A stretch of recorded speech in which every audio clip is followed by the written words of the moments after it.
ஒன்று அவங்க இடத்த காலி பண்ணிட்டு போகணும், அவ்வளோதான். வேற இடத்த காலி பண்ணிட்டு போகணும், இல்லைன்னா அட்ஜஸ்ட் பண்ணிட்டு போகணும். இது எம்எஸ் பாஸ்கர் சார் ஆக்டிங் பண்ண பிஜிஎம் தான் ரொம்ப படத்துக்கு இன்னும் ப்ளஸ்ஸாக இருந்திருக்கு.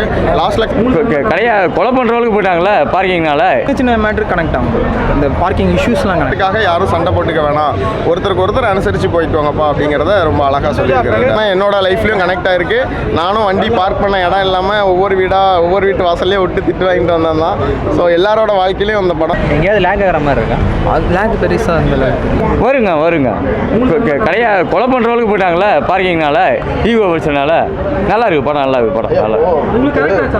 ஆமாம் சூப்பராக நடிச்சுக்கிறாங்க. லாஜிக்கா வந்து ஒருத்தர் கார் வச்சிருக்காரு, இன்னொருத்தர் பைக் வச்சிருக்காரு. லாஜிக்கா அதுக்காக ஈகோக்காக யாராவது ஈகோ தாங்க மெயினாக அட்ஜஸ்ட் பண்ணி போகலாம். கார் வாங்குவாங்களா? இது நடக்குமா? கார் வாங்குவாங்க, இருக்கப்பட்டவங்க வாங்குவாங்க. ஈகோவா இல்லாத படம் என்ன பண்ணாங்க, அட்ஜஸ்ட் பண்ணி தான் போகணும்.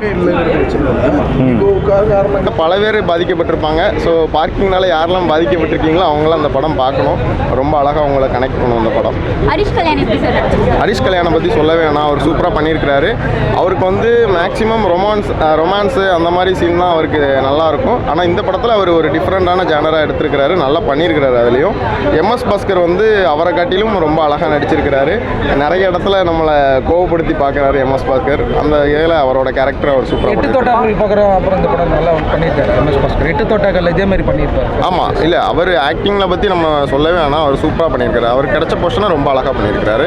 சாம் சிஎஸோட பிஜிஎம் தான் ரொம்ப படத்துக்கு இன்னும் ப்ளஸ்ஸாக இருந்திருக்கு.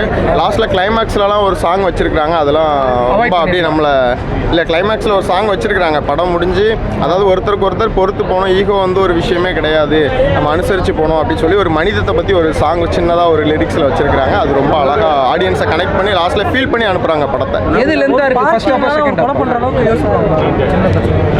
அதாவது ஒரு பார்க்கிங்னால, அதாவது ஒரு மனுஷனை வந்து ஈகோ வந்து எந்த லெவலுக்கு கொண்டு போவோம். இது வந்து ஒரு பார்க்கிங் பிரச்சனை தான், சின்ன பிரச்சனை தான். ஆனால் ஒரு மனுஷனுக்குள்ளே ஈகோ அப்படிங்கிற ஒரு விஷயம் வந்துட்டா அதுக்காக அவன் எவ்வளோ தூரத்துக்கு